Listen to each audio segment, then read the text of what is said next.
Solskjaer with Ole. Yeah. Which one would you choose? Of course, the parallel between How can we forget the night in Paris? We can't. We still have some unscheduled things.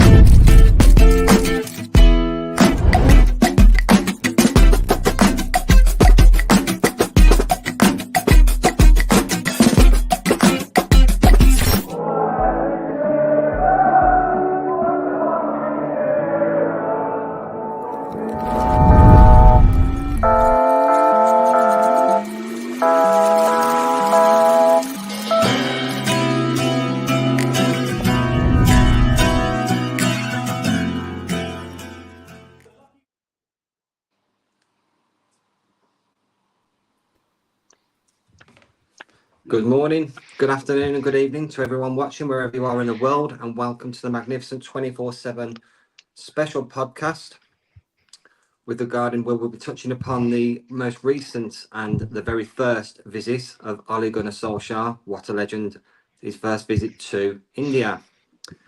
And our special guests today, and I'm very, very humbled and honoured to have you both on. So Tilak, the man of the moment, the one who organised it all, namaste. Thank you for coming on. And again, Shan, nobody needs to know who you are with all your artwork and such, but thank you very much for coming on and be able to tell us your stories. And Steve, everyone knows Steve. He's making his debut on the Mag 24/7 podcast. It's fantastic to finally get you on. Welcome, Steve. Thank you. Hope you're all well. Yeah, good.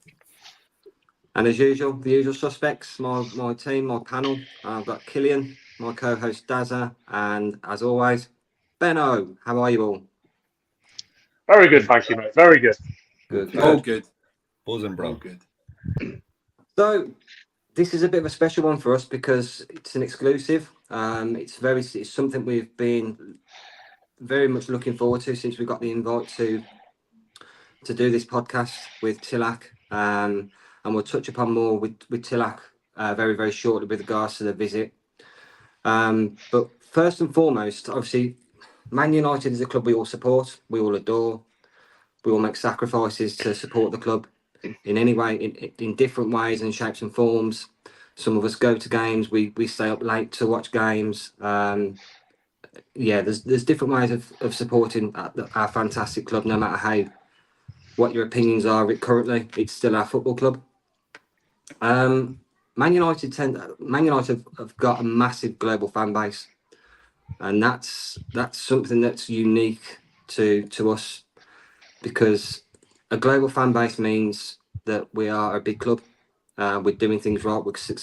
We're successful, and we're actually a club that everybody, doesn't matter what nationality you are, you can always relate to Manchester United, and that's the heart and soul of Man United for me. But put it into context that India alone has over 35 million fans, and that's just India. Wow. In comparison to Chelsea, that's 25% of their total fan base. That's absolutely incredible. So I think a lot of our fan base are a bit critical at times, but our global fan base is so critical to us as a football club. I'd just like to touch upon Tilak and Sham especially. I'd like to find out and do a bit of a deep dive on how supporting Man United from India feels like, and what sort of sacrifices you have to make, and how you feel connected to the club. Because I know you have to stay up late to watch the games, and because obviously different time zones and stuff. But how does it actually feel? What's it like to be a fan in India? It's not just about staying up late for the games, Phil. It's also staying up late for these kind of podcasts as well, because it's 1 a.m. over here. It's just the start. It's not just the games. But no, I'll check if Shanmugh wants to go first on this one. Yeah, sure. I mean, obviously the time zone is a big part of what we have to deal with, but sure, no one really cares about that as long as you get to watch it play. That's the number one priority on everyone's minds. I mean, ever since a young age, we've been staying up I mean, whether that be Europa or UCL or Monday Night Football, when you have to get into work the next day, or when I was growing up, school or college. So that's obviously a big part. But we would also, even to this day, when the weekend comes about, even if I'm going outside to meet some friends or anything, either I'll not make plans during kickoff timings. I'll just stay at home. That's my first preference. If I have to go, I'll always have my phone, so I'll be that irritating guy who'll be looking at his phone constantly, streaming the game on my mobile phone. And like others don't get it, right? Like they'll be, I mean, what is this football club that you support? You're not even in the country. It doesn't make sense to them, but doesn't have to, right? As long as we have our community where we feel a sense of belonging, and we know that we'd sacrifice a whole lot more just to watch. So happy to do that any day of the week. And then it's not just about. Sorry. Go ahead, Killian. I forgot about the. Oh no! You go ahead there, Tilak. Fire ahead. Fair enough. Thank you. No, just to add on, while the time zone is an established concept which we know is against our favor more often than not, we do get good Premier League kickoff timings on the weekends, where it's usually 7 p.m. or 8:30 p.m., which is not bad. However, the other challenges which I would like to bring out over here, something that I personally face but I've embraced, is the fact that every time we want to go and watch United play, firstly, it's not accessible to all. Secondly, one trip to the UK from India, from Mumbai, would probably cost you as much as a season ticket would, when it comes to the flights, visas, hotels, the match ticket itself. Because what happens is you don't get access to match tickets the same way as a lot of locals would. Not because they're locals, but because they have better access and information and knowledge and circles. Like now I know Steve, so if I ever need a ticket and I don't have one, I can always reach out to him, and likewise with everybody else. However, not everybody is as privileged to know Steve and all of you guys. So the money that goes into being able to watch your team, and then on an average, there's no statistic that can prove it, but I would be confident that every game at Old Trafford, there are at least 50 to 100 Man United fans who have traveled from India who are visiting Old Trafford for the first time. They've never been to the club before, and it's their first time. And every game, and that's obviously the global fan base of our club, which allows us to be so, if I may say, commercially successful as well. Because obviously the locals more than the others, and courtesy of Steve and everybody else, are more against the current state of things, or at least just about till recently when there was a change in ownership. But yeah, so it's not just the time zones. There are a lot of other factors which need to be, I wouldn't say patronized, or we don't need to show, and nobody's obliged to say thank you, but those are massive sacrifices as well, which Man United fans here in India, I mean, different parts of Europe, it's still sort of convenient. You pack your bags, you're out on a Ryanair or an EasyJet flight. There's no Ryanair or EasyJet flying to India. And so, yeah, I'd like to add on to that point as well. No, it's fantastic, Tilak, and obviously we can all relate to that. We are very privileged living in the UK and obviously being so close. And here's me moaning about a 2-hour journey at the motorway to Manchester. And, I've got no right to after hearing that. But no, you do make a lot of sacrifices, and I kind of want to give Killian the opportunity to ask a question to both, if you don't mind. Killian, if you're happy to ask. Yeah. I just want to start off with, obviously, first and foremost, absolute pleasure and honor to have both Tilak and Shan. It's a beautiful thing, I must say, and thank you so much for staying up this late. I actually have firsthand of, I won't say the line of work I'm in, but I deal with the majority of, I will say I work in a university, and the universities I liaise directly with are Pune, Mumbai and Bangalore. And I have first hand sort of experience with Indians, and I just want to praise Indians first and foremost as an amazing nation, amazing bunch of an amazing nationality, so friendly, so forthcoming, just like yourselves. So I just wanted to get that out. just in terms of the time zones. So I lived in Mexico for 2 years, and my heart goes out to you. It really does, because the commitment involved to get up at different crazy times during the night. And for example, you have a really busy day the next day, you might have work. Man United don't put in the best performance, and it's just horrendous. You're tired, you're depressed the next day. So honestly, on that note, absolutely incredible commitment that overseas fans. I've had that getting up at all hours during my time in Mexico. But my question to Shan and Tilak, what does it mean for you? What does it mean to you to be a Manchester United fan? How, like, for us, I can only speak for myself. Manchester United's part of my heart, even though, as you may notice, my accent's a bit different to the other boys. So I'm from Dublin and in Republic of Ireland. But regardless of where I'm from and grew up, Manchester it's part of my heart and soul. How about yourselves? Maybe we'll go with Tilak first and then Shan. For sure, yeah. So I think it's about the strong sense of community for me, having been introduced to it about 2 decades ago when I was in school, and there was just some of the cooler kids who travel abroad more often than the others would talk about their summer holidays, and they would talk about they watch Man United play at Old Trafford. I'm like, okay, this sounds interesting. It's because we over here, especially back in the early 2000s, only had cricket to talk about, and then all of a sudden there's somebody else coming in and talk. So we got introduced to it slowly, to then obviously have that golden era under Sir Alex Ferguson, where we had some of the more iconic names playing with the club. But yeah, definitely for me, being a Man United fan is being a part of something which is bigger than you, but at the same time a part of you.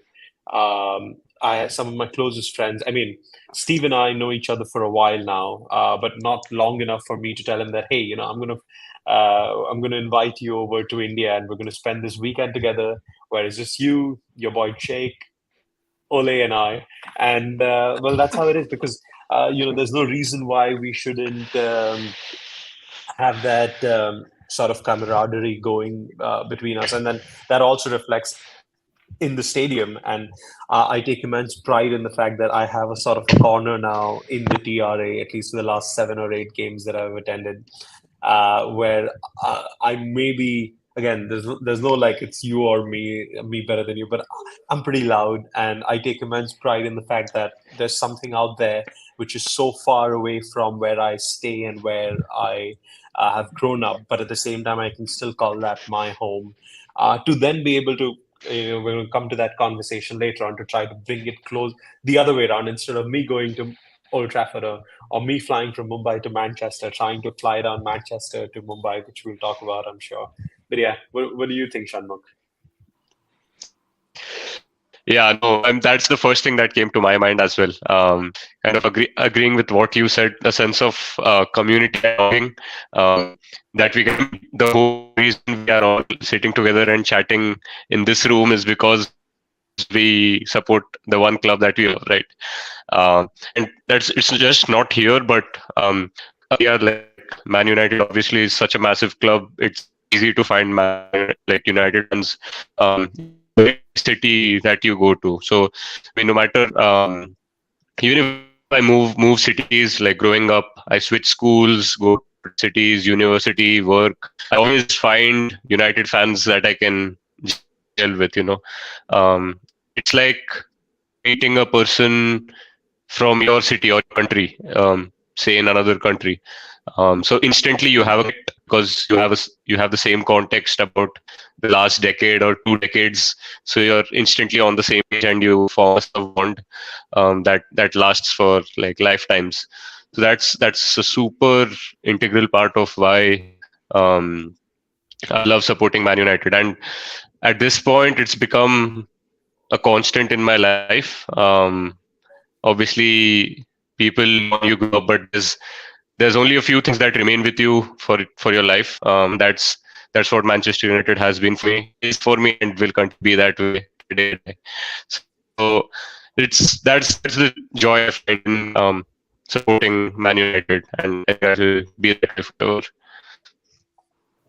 Sorry, adding on just to the point that Shanmugh added, something that I feel very happy about is whenever I'm traveling either for work or leisure, and whether it's in India or outside, I always look out for the local supporters clubs in those cities to watch, to catch United, and it is the best. So I'm talking about Manchester United Supporters Club Miami, to Toronto, to Dubai, to Chennai, to Hyderabad, to Delhi, to Kolkata, to Pune, to everywhere else except for Mumbai. And it's incredible the kind of, I mean, obviously, Mumbai is home and Mumbai is very close to heart. And for reasons that you might know as well, Mumbai is massive.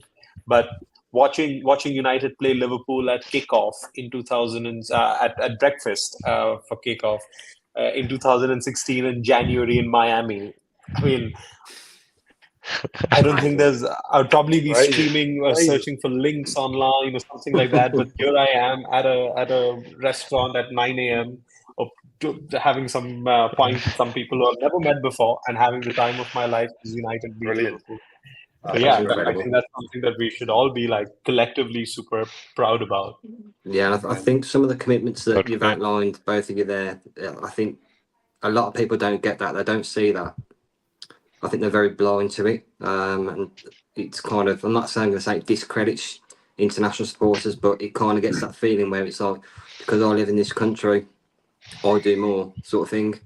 And I don't think people take into account the efforts that people do internationally in support of the club, the same club that we all support. It's madness in my eyes. Killian, you got your hand up? Just to add to the financial commitments that overseas fans give to football clubs. So obviously, I deal with Indian students. Their families have to remortgage their houses, some of them, in order to go to my university in Dublin. Like the financial commitment people have to make when you exchange the currency, it's astronomical. So the respect for overseas fans has to be up there. It can't be everyone's the same, but the commitment is absolutely mind-boggling. It's incredible, and hats off. Yeah. So I think we've got time for a couple more questions, and I know Benno's got a question to ask. Benno, do you want to take the floor? Yeah, of course. So now this is going to be a bit of a crossover question here. Tilak, you brought this up a few moments ago, talking about how cricket is usually the conversation that comes up. Now, I've played cricket since the age of 10. I've got a couple of mates that live in India who have come and played over as our overseas professionals. Sadly, one of them's a Chelsea fan. But what the question I've kind of got is the likes of a Sachin Tendulkar, a Virat Kohli, they take that iconic godlike status over in India.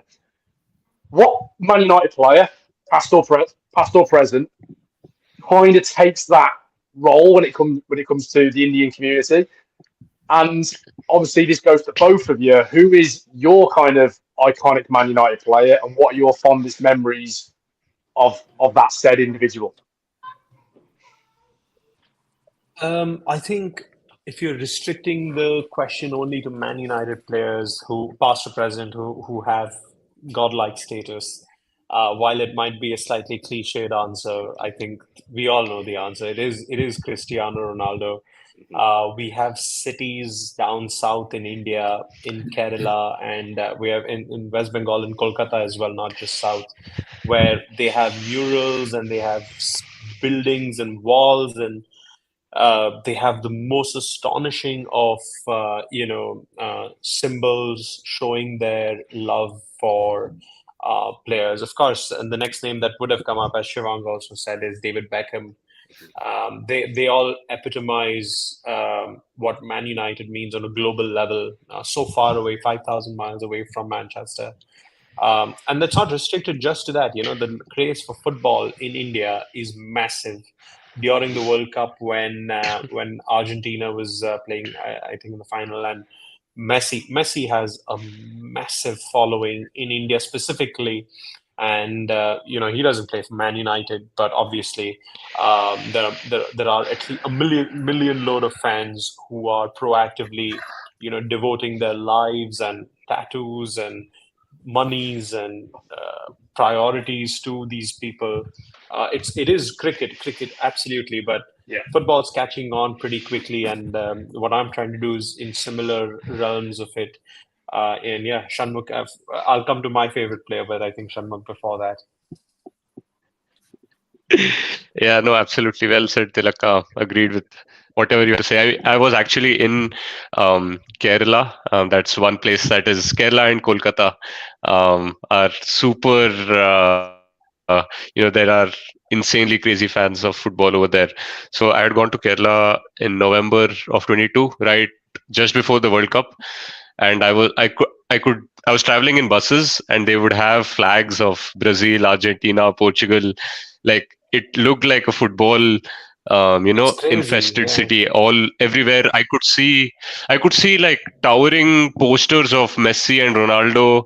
It's like on the beach and so many of them as well, like cafes fully decorated with flags, and have that match day and football World Cup atmosphere.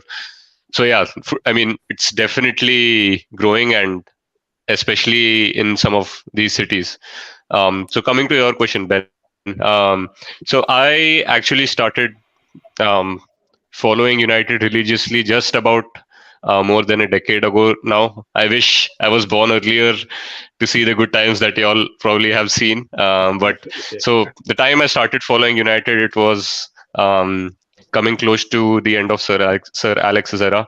Um, so the players were kind of moving on, but one guy who led us through those tough times was our captain Wayne Rooney. That's probably a lot of people's favorite player, of course.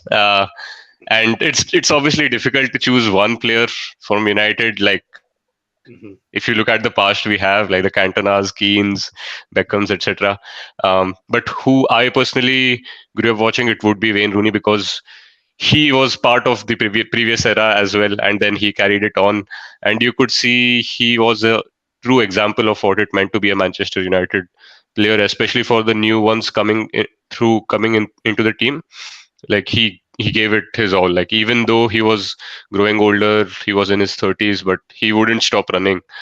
um yeah, I mean, a couple of important moments, or the moments that immediately strike to me, are number one, his goal against West Ham from the halfway line. I remember Yeah. watching that, and I had not seen a goal like from the halfway line, the Beckham one, or any other goal growing up. So that was insane. Then um, the day when he actually scored the 250th goal for us in the Premier League against Stoke City, the equalizer in the dying minutes. That was a Yeah. big one. Yeah, Not forgetting the City we've one either. probably not. Yeah, of course.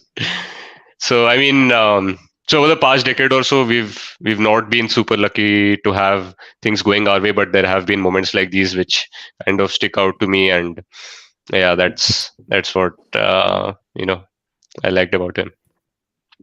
Maybe that's Okay. Tilak's next project. Then is to get Wayne Rooney over to India. How about Oh, that for sure. one? No pressure.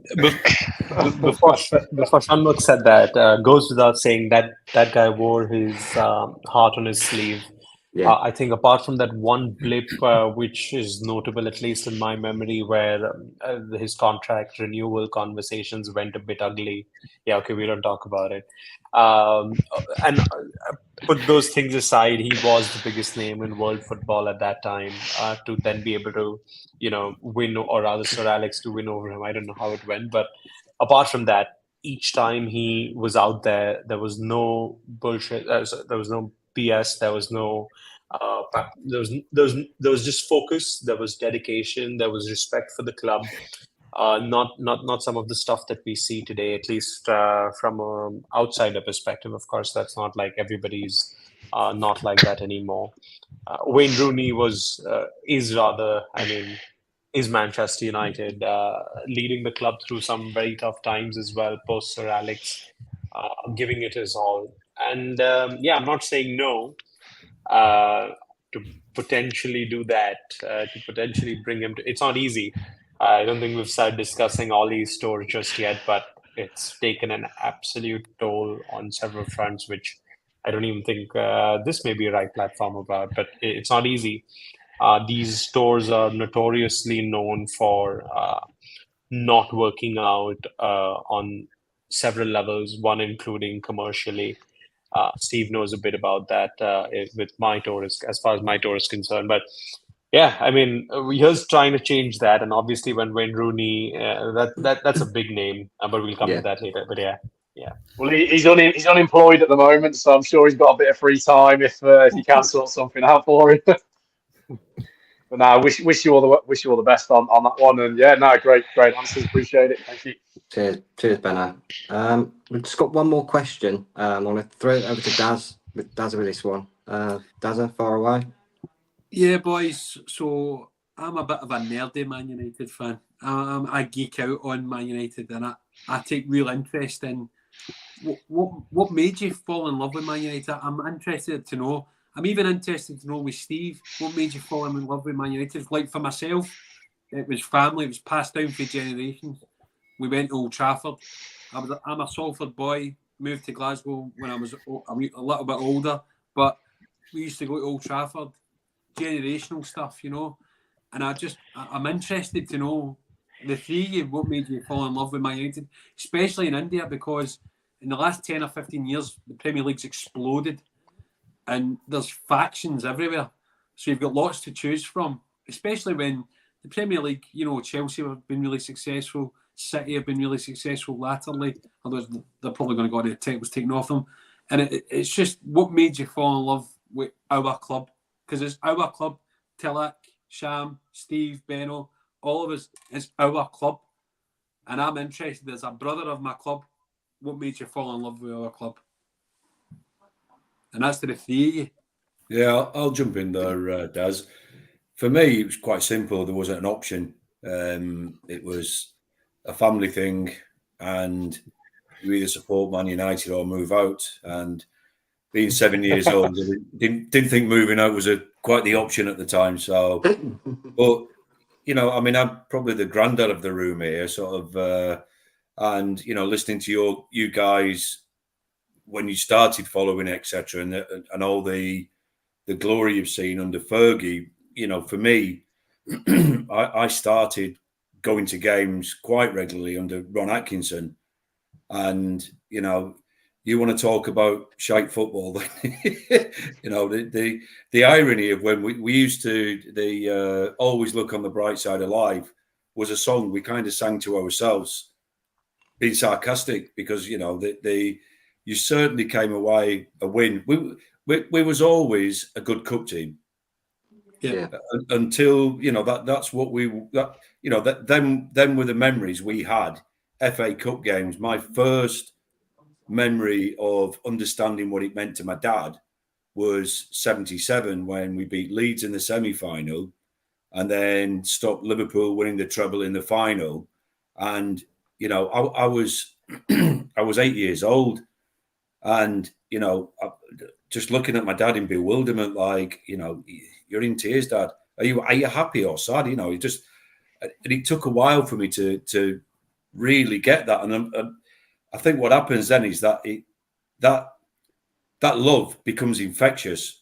And, you know, and that's now, it's exactly what I've got with my lad and taking Jake to games, etc. So it's hopefully it'll, when grandkids come, it'll be the same for them and going with their dad. You know what I mean? So, by the way, Steve, you've done me a solid because I don't think I'm much younger than you. By the way, I remember and Ron Atkinson was my first manager. So yeah, I keep telling the younger boys about, you know, I remember when it was shit. By the way, I remember when it was Tara Fergie and all that kind of stuff. Yeah, you know? yeah. What about you, Shan? What about you? What made you fall in love with our club? Yeah. What Steve just said, right, that stuck with me. The love for the club is infectious.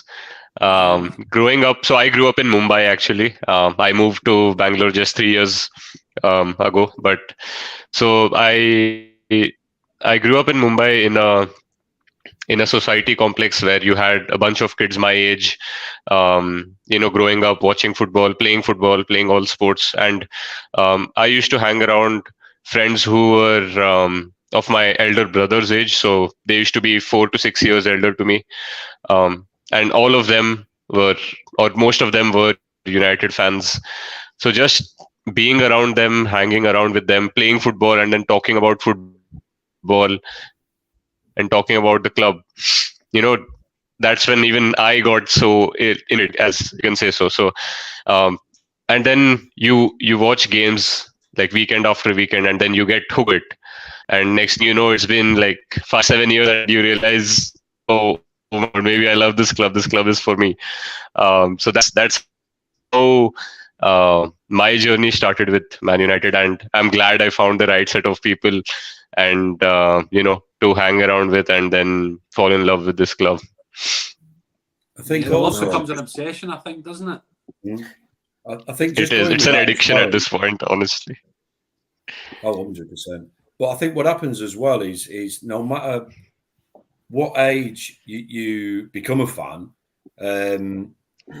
you then go backwards with it. And a true fan, you learn the history, you learn what happened in Munich, Yeah. and the rise from that, and that love and desire. It just it becomes tenfold, Yeah. and you don't even. Yeah. It's oh man, it's you go back through all that and understand all that, and then it's life, isn't it? It is life. Give But me itself, Steve. there's always more to learn, and that's the beauty of it. And Yeah. you tend to just keep falling in love with the club over and over and over again, even though the times are really hard at the moment. We've got barren times. It's still that affiliation where you can't wait to go, or you can't wait to watch them, even though it's sometimes a hard watch. Yeah, it's an unconditional love, as Sir Matt, the legend, God rest him, said. There's nothing on earth like being a Red, and it's the truth. Yeah. Through the good times and the bad, is the unconditional love we have for this club. Tilak, I want to hear it. I want to know. So a point I think that Killian mentioned was about how the Premier League is like really blown up in India. And that's a very interesting point, which explains, I'll come to myself, but before that, how are there so many Man United fans, or how is the Premier League so popular in India? And I've in fact worked very closely with some of the Premier League uh, employees whose job it is to grow the brand, grow the league here in the Asian subcontinent. And for them, India is like the number one or number two market at the same lines as China and the United States of America. One of the main reasons is, how much would you guys pay to watch United on the telly, not the streaming links and all that? If you were to get subscriptions for every game, so you spread it out across Amazon Prime and BBC and all of that, you'd end up spending, please correct me if I'm wrong, at least about 50 to 100 pounds a month on average. Easy. No, Tilak, you're talking More than 200 that. quid. Yeah, it's more than 200 quid. I'd say. What you'd pay here in India to watch every Premier League game, doesn't matter what time kickoff, doesn't matter which club, you would not pay more than £2 or £3 for high resolution, real time analytics. And that's £2 or £3 is right now. If you checked it 20 years ago, I started watching United in 2003. You didn't even have to pay anything. It was practically a channel which was automatically subscribed when you'd get your television home. And then there is this one thing called Manchester United, and then there is a David Beckham in there, and then there's a Ronaldo, and there were absolute global icons.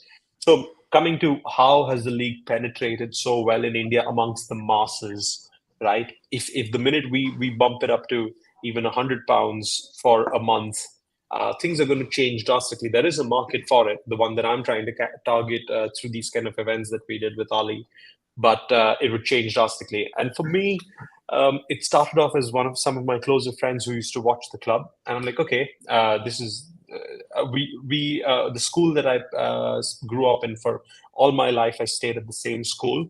It was very well known for playing good football. So while I wasn't personally inclined towards playing football when I got in there, obviously when you're seeing everyone talk about it and play and go out and during your breaks and everything, I started and I was the goalkeeper for my school team as well. For my school's B team, which barely like the B teams were so bad, the ball would probably never reach the keeper anyway. But when it did, it's definitely a goal. No, the point that I'm trying to make is, so there was an idea, and then there were people talking about it. We would have the board in the classroom, the blackboard, every weekend on a Monday morning, probably we'd have the Premier League table updated over there, because we didn't have there were no mobile phones and everything. And then some kids who would follow it closely, they would come back, and then if they support United and United lost that weekend, oh my God, they would be so embarrassed. I'm like, I'm still not getting this. And then I started following it to then be able to understand, okay, this is what it means and this is what it is. And I think the nail in the coffin to this, somebody described as addiction, was when my sister married my brother-in-law, obviously now my brother-in-law, who is or was, he's more into Indian football now, who was a massive diehard Man United fan. So I was still in my 7th grade or something like that when she got married. And that's when things like, this guy had visited Old Trafford, and he was a global, a very well-traveled person who would speak of the club as. And I'm like, oh, I thought I used to support the club, which was watching it on telly. So he got me subscribed to this idea that while if you can't contribute to the club in any way, whether it is as a match-going fan or as a the club is at the end of the day has a commercial side to it. So since 2007, when I first met him, 2008 is when they got married. So it's been 2007 to 2024, about 16 years. I've held a One United membership. I actually visited Old Trafford just 10 years back for the first time. But all those years before that, even though I had no intentions of visiting, because that was my contribution to the club, that this is, okay, this in my capacity, I can do £20. Back then, to even just be able to get a membership, like you'd have to have a proper, you can't just have any debit card or credit card. You need to have the right manner to go about it.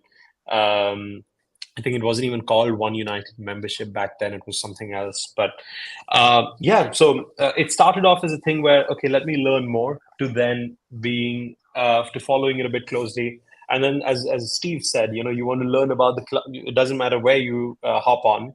It's about then you wanting to, it's like when you go out with somebody, or when you decide to get married to someone, you want to know everything about them from the time when they probably remember everything about them. And you're in a committed relationship, which comes with its own set of challenges and goods and bads and ups and downs and highs and lows. Beautiful. No, that's class. That's class. Right. So I think we're done with the questions now.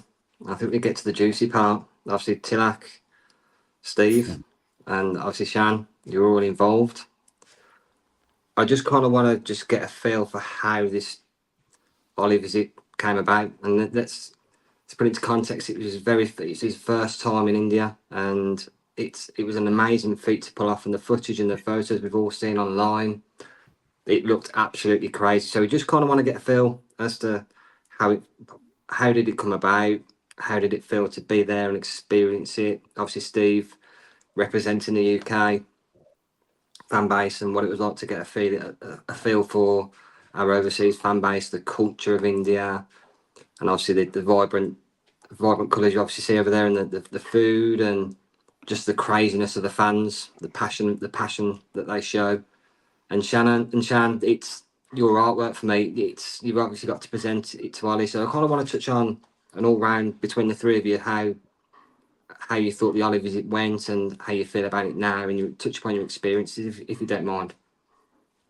So, sorry, I'm going to just jump in ahead of the both of them. I've gone on this repetitive story about how I managed to bring Ole to India. But in this case, I think it's better if I request Steve, because he was the only other person who was there that evening with me when it happened.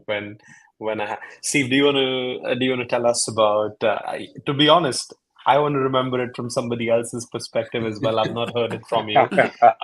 Go on.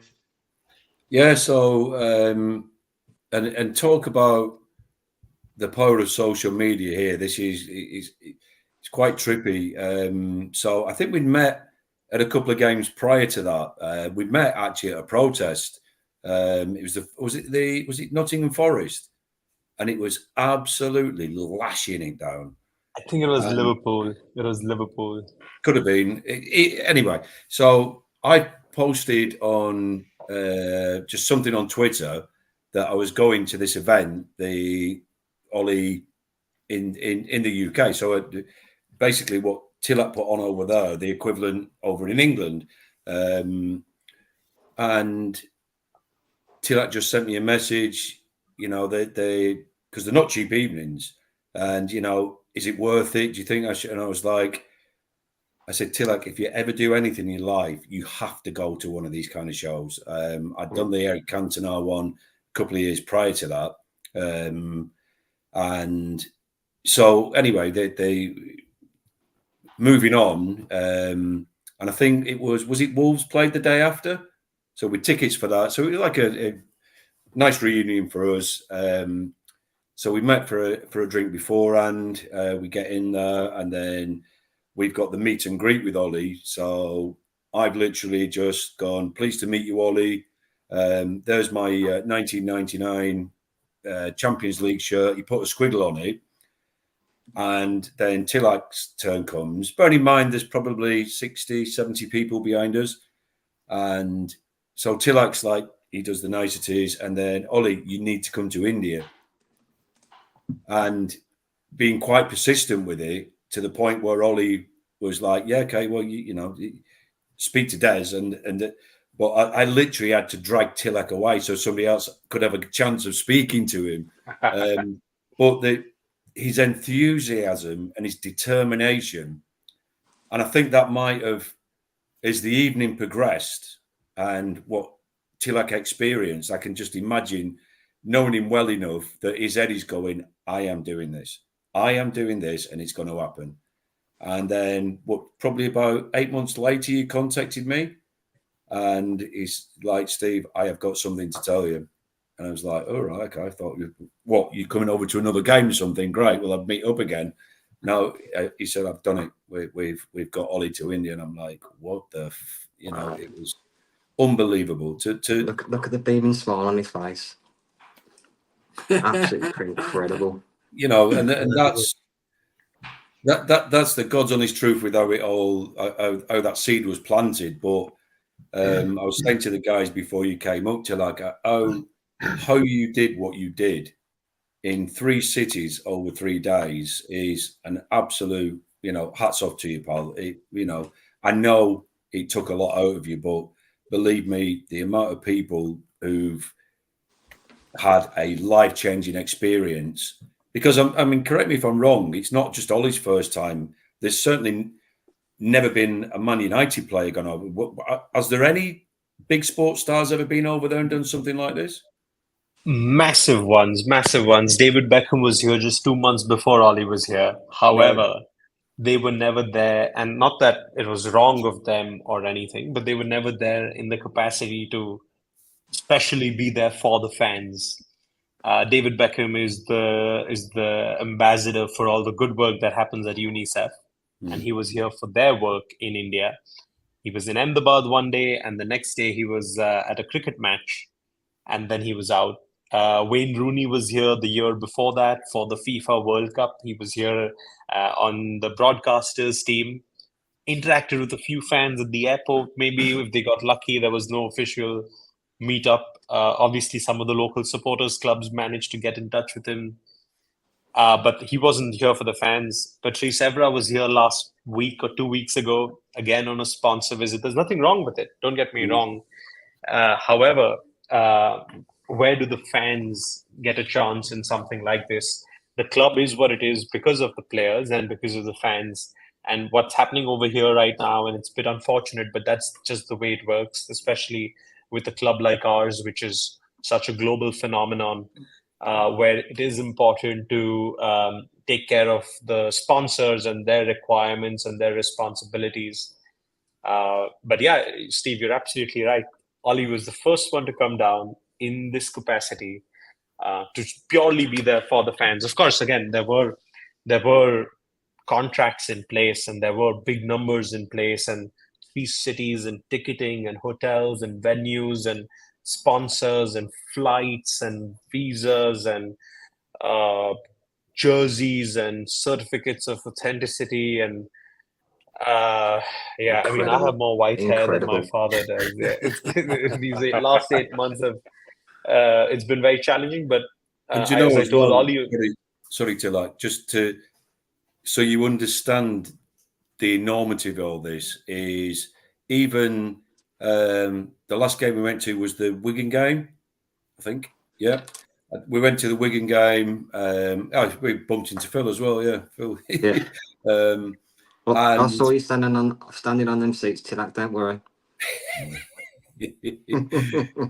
But even to that point, there was like logistical issues in getting all the shirts over there, to the point where we actually, when myself and Jake went over, we took 2 huge cases. One, we just crammed all our own stuff in it. The other one had 100 Ole 1999 shirts in there. And it's like, okay, fingers crossed we get through customs, because how the hell am I going to explain this? But, you know, and it's just, and that was just a fraction. I mean, how many shirts went over there? 1,000 in total? Yep. So, you know, it's mind-boggling. And to actually witness and see it all run as smoothly as it did, it's, you know, kudos to you, pal. It was amazing. answering the follow-up question, which was there with Phil about how the tour was and what Steve just said about how it went, it was an inch away from the whole thing collapsing once Ollie was here. Because what happens is, while we have certain commitments, we have certain requirements, he has certain commitments, it has to move according to that as I've envisioned it on paper. But the minute it doesn't, means there are 100 other commitments in place, which all sort of fall out in terms of the timelines. And that has other repercussions, not just commercially. And I'm talking about missing flights. I'm talking about fans saying that, oh, you know, this is the time we were told, and this is what we paid, and this is what we didn't get this. To Ollie saying that, you know, but he's the nicest guy. He didn't say anything. But I'm just saying that if we got anything wrong, right, we're talking about 300, 350 odd jerseys every show. And so he has to sign those many. So there's a particular way in which that jersey is supposed to be held. And then somebody else flings it across, and then the next one is in place. I think there's a video somewhere, and Ollie claims that he is the fastest signer there is. Second, probably very close only to Paul Scholes. He is now.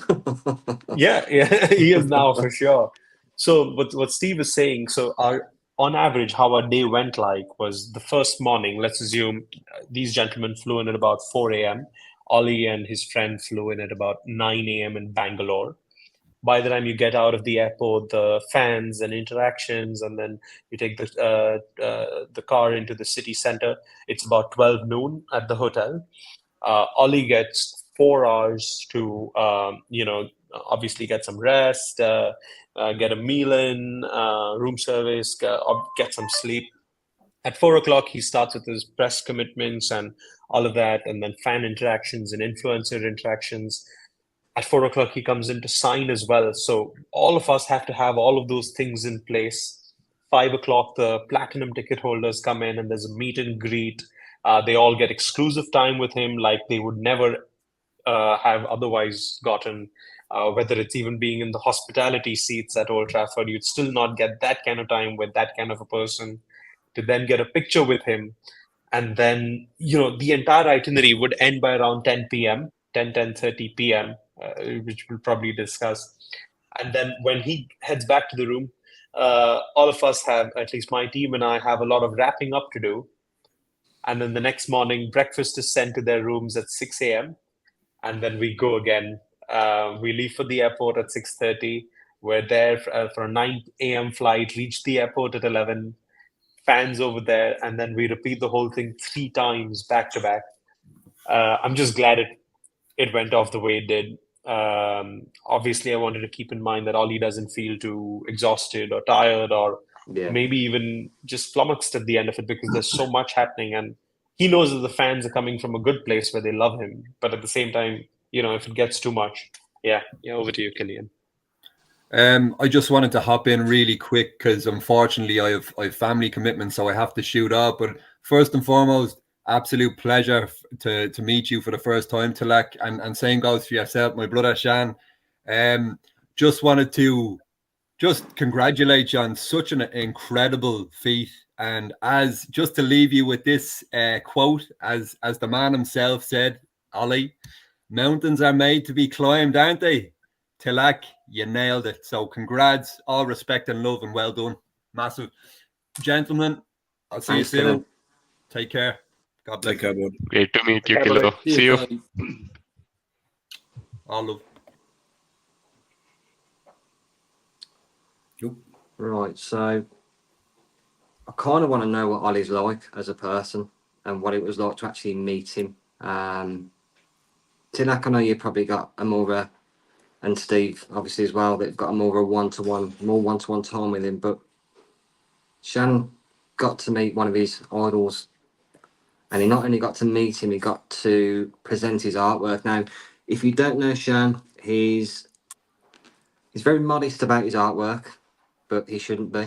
Far from it, because it's absolutely superb. And if you don't know what I'm talking about, go and follow him on his socials, because as soon as you see his artwork, and we'll flash it up very, very shortly, you'll be amazed. And you've got one hell of a talent, Shan. Trust me, you are very well respected within that field. But I'd like to get an aspect as to what it was like presenting that to Ollie and getting that opportunity, and how you felt about it, because that must have been one incredible moment for you. Yeah, firstly, thank you so much, Phil. Thanks for the kind words. Genuinely means a lot to me. I get the love from United fans. It really makes my day. Before I get to actually about the experience of meeting Oli, I just want to thank Tilak. I've probably thanked him 100 times, probably, but I don't. We can thank him for what he's pulled off, especially being the first time doing it, just based off of what you've seen in the UK. It's truly incredible. Like, hats off. I mean, so I first found Tilak on my Twitter feed. So I just saw his profile. I was wondering who this guy is, and I saw he's trying to pull something off here, and I was really hooked. And initially, when the event going to happen in December, then it got cancelled. So luckily, it got rescheduled to February, and I was like, I have to get in here. So I bought my ticket, and then I was just wondering, like, I have a month to go. Why don't I make a drawing of Ole and see if I can gift it to him, or present it to him, or showcase it to him at the event? So that's when I actually hit up seeing if it's possible to do something like that. Is it like according to the structure that they've planned for the events and such? And honestly, like, I don't know how Tilak found time to reply to everyone's DMs, but I'm so thankful that he did, not just on Twitter but on Instagram as well. So that's how it started. And Tilak, being so kind, he was like, you definitely have to do it, and on the day we'll see how to go about handing it over to him. You just meet me on the event on the day, and we'll see how it goes about it. So and that's when I started. For I think in January I started working on the artwork, and I had it completed well before the event actually took place. So I got it framed nicely and had it ready for the event. And that's when I was standing in the line, going to click a photo with Ole, and I met Steve and met Tilak there. So right about when it was my turn, Tilak was kind enough to actually talk to Ole and introduce Ole to me. Like, I would have never thought that is something that would ever happen. I mean, honestly, I still think about it that day and gives me chills, honestly.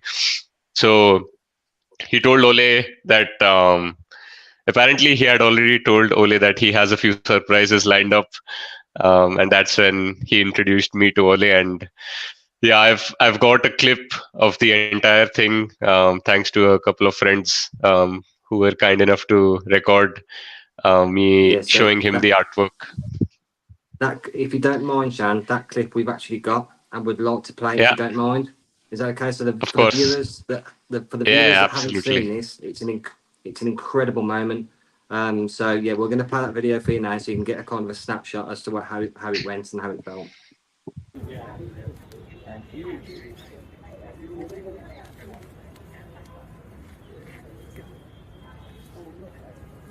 At this point in time, I was just like, isn't that too much to ask of Ollie? Like, okay, you can just hand it over. But then I realized what he was doing. And more importantly, Ollie was super patient and super excited to see what was going to come across. Thank you so much. Well done. Thank you. Thank you so much. You need that on the picture. Yeah. Let's get it. Look at that. Beautiful. Fair play. Steve, that's I've- what being a Man United fan's all about, isn't it? For that, you live with those memories and stuff, don't you? It's those stories that you long to hear of other people meeting their idols, and that's incredible. And to give your own artwork to him as well, and for what you produced within a month, I'd never be able to do in a lifetime twice over. So honestly, Shan, you've got an absolute talent. Keep doing it. Keep pushing it. We'll do what we can from this side. Yeah, absolutely fantastic. Thank you mate. so Well much. done. Well done. Steve, can we touch upon your experience with your Jake and how it felt and what you felt like a fan going over there? Because you look like you were treated like royalty. That's 100% correct. And do you know what? We came, what day is it? I'm still stuck in days. It's crazy. I think myself and Jake worked out over the 4 days we was over there, we had about 15 hours sleep, and I'm more than sure till I got a lot less than that. How you kept going with a smile on your face, I do not know. But for us, it was just being in that. I think location-wise for me, Bangalore the setting was stunning. The garden area where the meet and greet was done. It was, and the timing of it, the sun was just setting, and it was like unbelievable. And then, the meeting Sean for the first time. He was in the queue to get his signature. And we sort of caught eyes with each other, and he just jumped out the queue, and I was like, oh my God, don't lose your place. But then the conversations afterwards, it was quite surreal, because before any of the events, myself and Jake were just sort of doing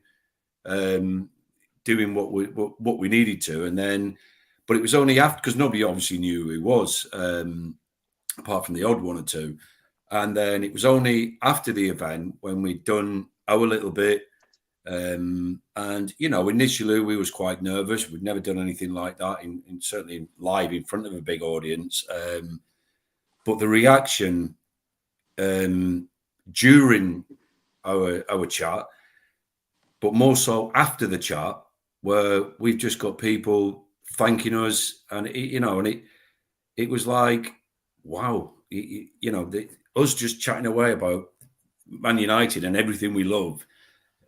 It just seemed to have such a I wouldn't say impact, but people they took into it. It was amazing. And afterwards, people just wanting to chat, whether it was about the Glazers and whatever it was about, and it was just so we went on and stayed as long as we could. But it was nice, because after the first night, we was totally different, I believe, on the second night, and then probably the third night, because we knew that it was kind of an acceptance.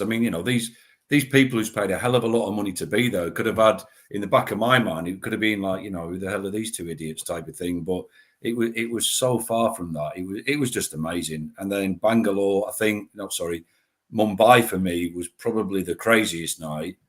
And it was, and then just spending a bit of downtime with Ollie and listening to himself. Andy Mitten was there for the second and third night. Who that guy's not got in his phone is probably not worth knowing. The stories were just unreal. And there was one. Andy was actually interviewing Ollie for his pod in between him, and this is what Ollie was like. So he's signed 300 shirts. We're then having sort of a cup of coffee. Tilak's gone. He's doing everything he needs to do at 100 miles an hour and getting everything super organised. In that downtime of maybe half an hour, Andy's then done an interview with Ollie, and the bloke never stopped. But we touched on, or he mentioned the Paris, the final, the European Cup game in Paris.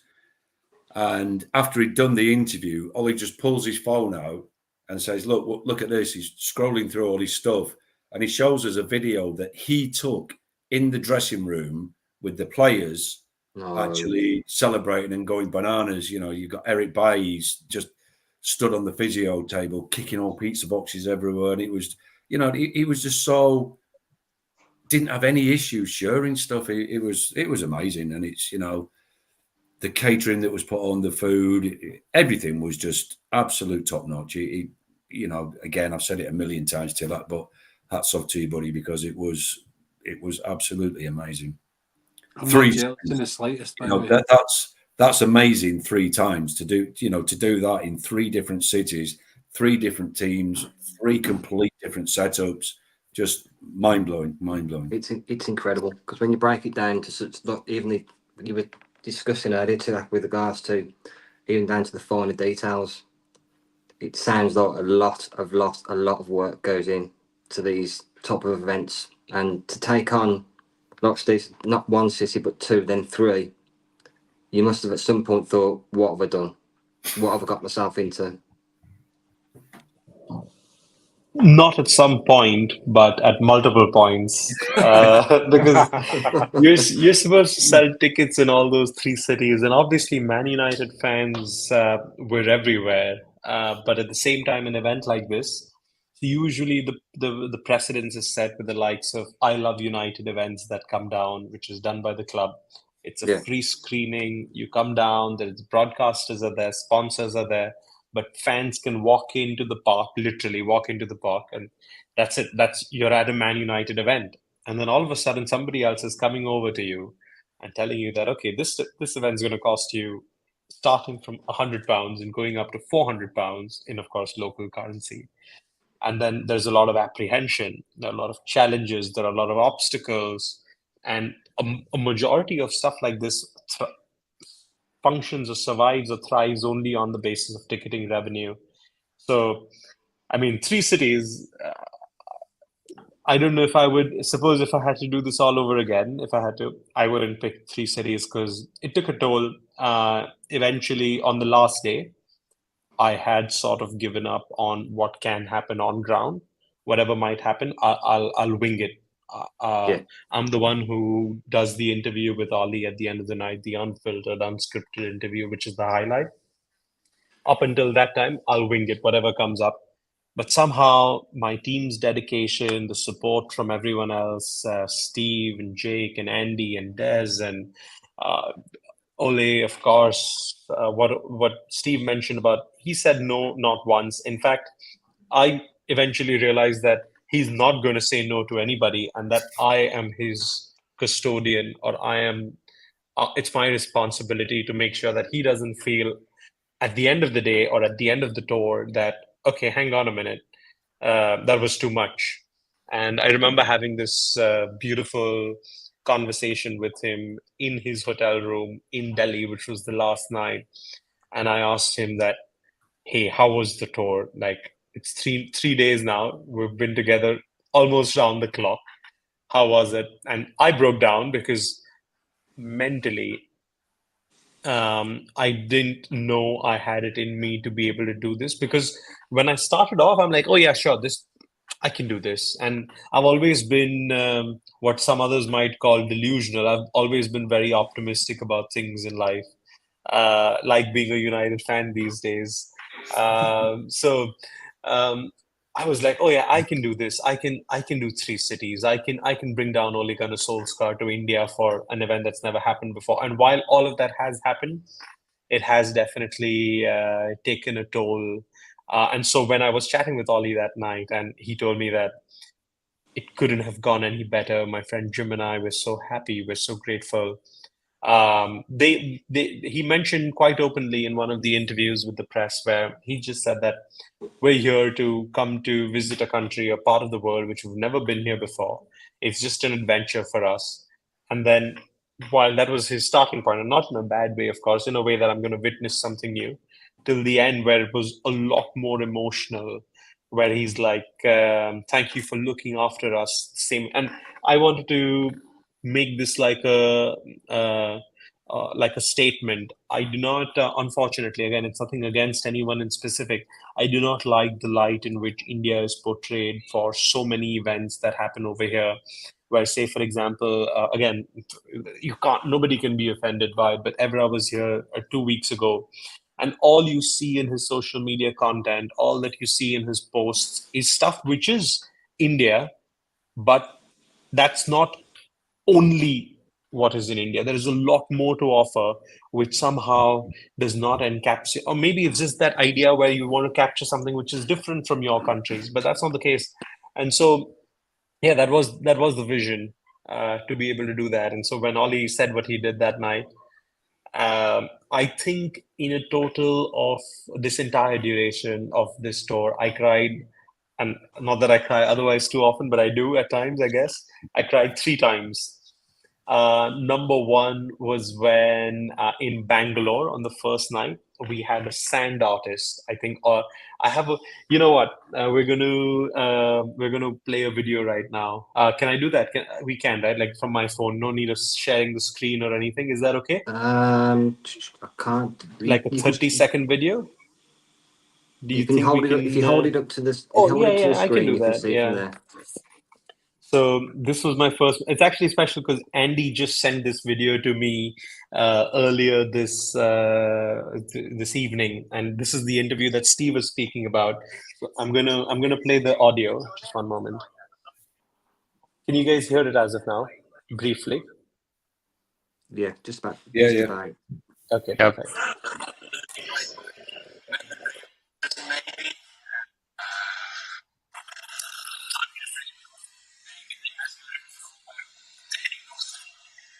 Ignore what's going on. Just one moment.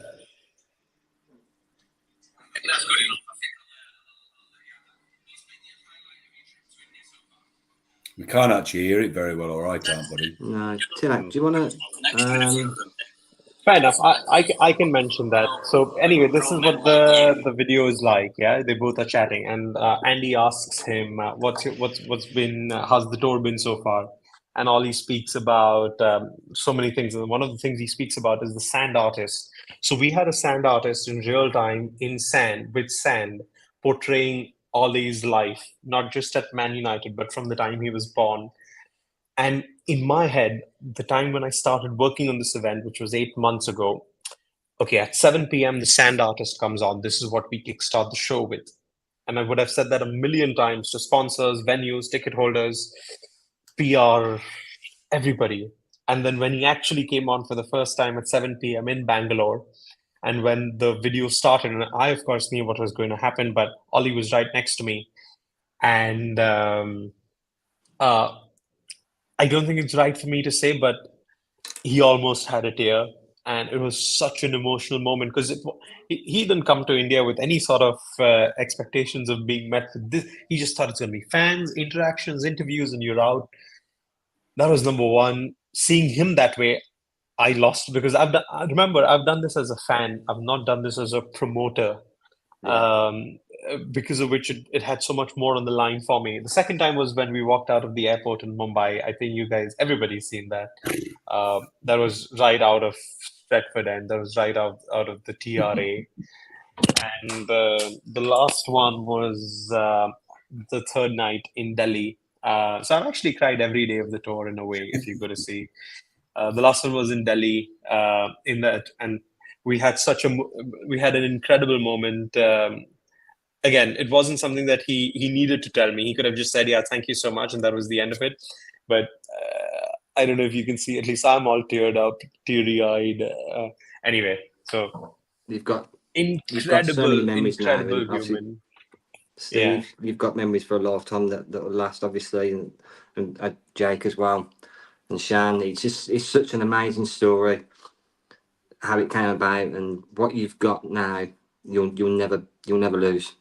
You'll never lose those memories. No matter without merchandise or whatnot, it's up here. It's all the experience that no fan in the UK would possibly get anywhere near to, obviously, other than Steve. It's just an incredible thing you've pulled off. It's just we were certainly myself was watching the clips and all the footage back on social media when it was happening. I was just gobsmacked because you don't get that sort of thing in this country. And this is the kind of conversation I have with Steve more so because how do you envisage our fan base in the UK now, Steve, compared to what you've seen internationally? We're all the same. You know, we all love Man United, and there's, I think, sadly, on social media, there's a lot of stuff that's agenda driven, and I think what people need to realize is that social media isn't the real world. The real world is meeting Tilak on a absolute sodden night after a protest, and the weather was revolting. And that was just, I don't know if you remember, Tilak, we literally finished the protest outside the megastore. And I said, well, I remember. Yeah. And you literally came over. I think we shook hands, quick hug. And that's the first time we'd met each other. And then fast forward now, all this has just happened. But everybody, well, I think for me, everybody loves Man United with the same amount of passion. The only difference is when you started supporting them. Yeah. But if you know, like Shani supported them, you know, a lot less than what I have. But you tell me, when that boy, the smile that he's got on his face now, when, you know, and after the event, Shan, we had a great conversation. We had pictures, you know, they're just memories that, you know, we've all experienced that together. And, you know, I've made promises to speaking to the official supporters clubs. I have every intention of just going back over, certainly to Mumbai, or anywhere that'll have us, but I want to go back over there and watch a game with those guys and experience it with them. I want the experience the other way around. I mean, I know some of the Mumbai Reds, they're coming over to the Liverpool game and we're already in contact, but I think what this has done for me personally, it's opened doors to like-minded people. The only difference is we're 5,000 miles apart. But, you know, I suppose the plus side to social media is that can bring everybody together. But, you know, when anybody from over there comes over here, I will happily meet up. You know, if you want to go to some of the pubs that you know, whatever you want to do, I'll happily help out. And likewise, I equally as keen to go back over there and experience it with these guys and experience what they do firsthand. So it's, you know, I think the whole thing's worked great for everybody. Yeah. Yeah. I couldn't find the words. I can't find the words now. It's just it's incredible. It's so fascinating. And I wish I had all night and all morning to talk about this. But we've reached out to a fellow Indian fan that follows us on our social pages. His name's Ibrahim, and he wants to give a bit of a testimonial. So I hope he's watching. But we asked him what his view on being an Indian supporter, an Indian United supporter. His answer was, I honestly believe that we are at the same level as any fans living in Manchester. We share the same love and affection towards the club. I will say every fan is at the same level. We are a global United family. In a nutshell, he's spot on. And that's where it sometimes gets missed over social media. So we kind of moved on to asking what time do you get up and the sacrifices you make, the stuff that we touched upon earlier. To a certain extent, his answer was it is more challenging for someone living in an entirely different time zone. It becomes hard to adjust, various other things, but no complaints. However, specifically talking about India, it is not that bad as compared to few other Southeast Asian countries or Australia, where the majority of the kickoff timing is post 3 or 5 a.m. in the morning. And for us, Premier League games are usually between 6 and 11, which is what we touched upon earlier. So the major sacrifice for him was sleep, and then he has to go to work and college. Now, he was there at the Ole experience. He said it was exceptional to start with. Full credit to Tilak for organising it beautifully. On Ole, he's certainly a household name, at least for the 90s generation.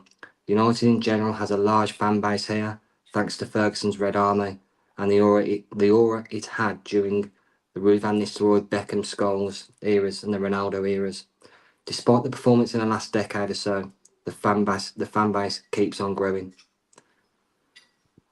So he's touched upon the Ole event. He says, coming to the Ole event, I had my expectations, but it surpassed it all. We were in numbers at Mumbai airport, and Ole made sure he acknowledged each and every fan with a sign, a signature or a photo at times, both, as if he wanted to give back the love he received all these years.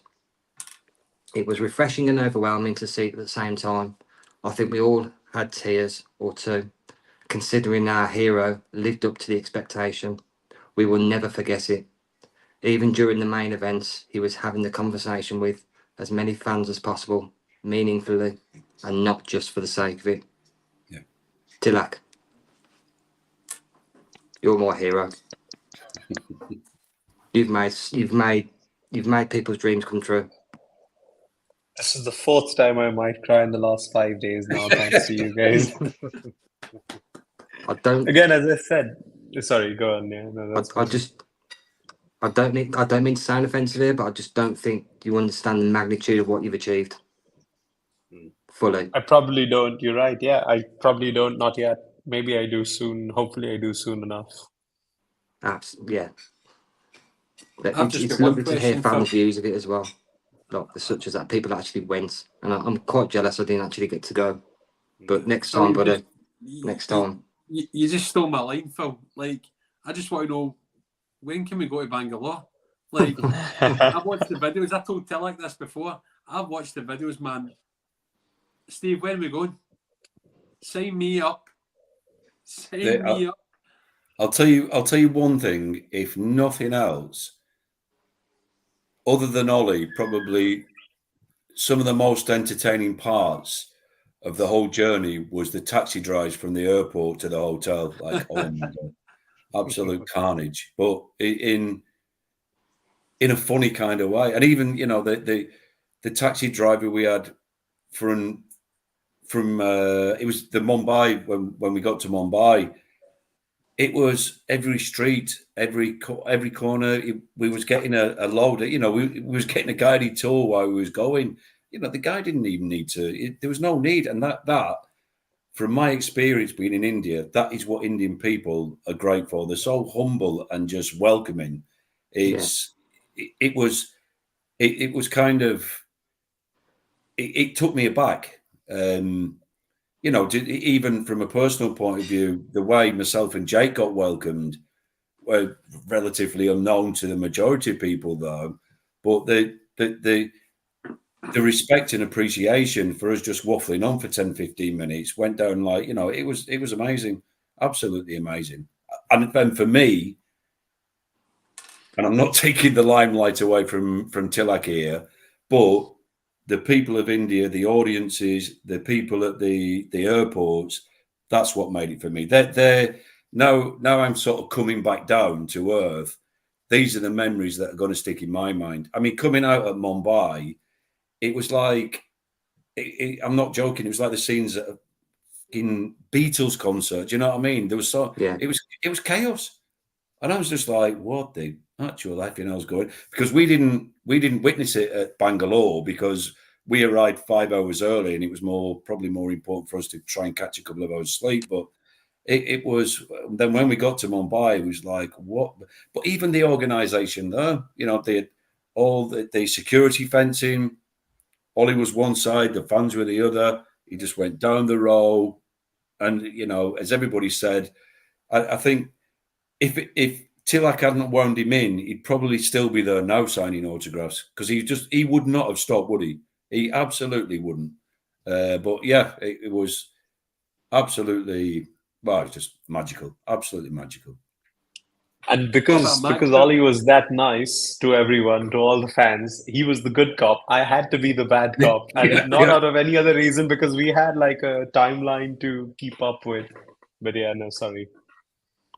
Yeah, wow, some great stories, and like I said, I just wish we could sit here all night and chat about it. But Tilak, obviously, I know you come to games, so next time you're over and you come to a game, please, Steve, give me a shout, and I'll come and have a drink with you, or meet up. And Shan, if you ever have plans to come over to the UK, you're more than welcome. But myself, Steve, we'll sort you out with a ticket, and For sure. yeah, we'll accommodate. We'd love to have you, to welcome you over in the UK Soon. to a Soon, United hopefully. game. Yep. So to wrap things up, because obviously I know it's quite late for you guys over there, and Tilak, I think you need some sleep. You still got some sleep to catch up on.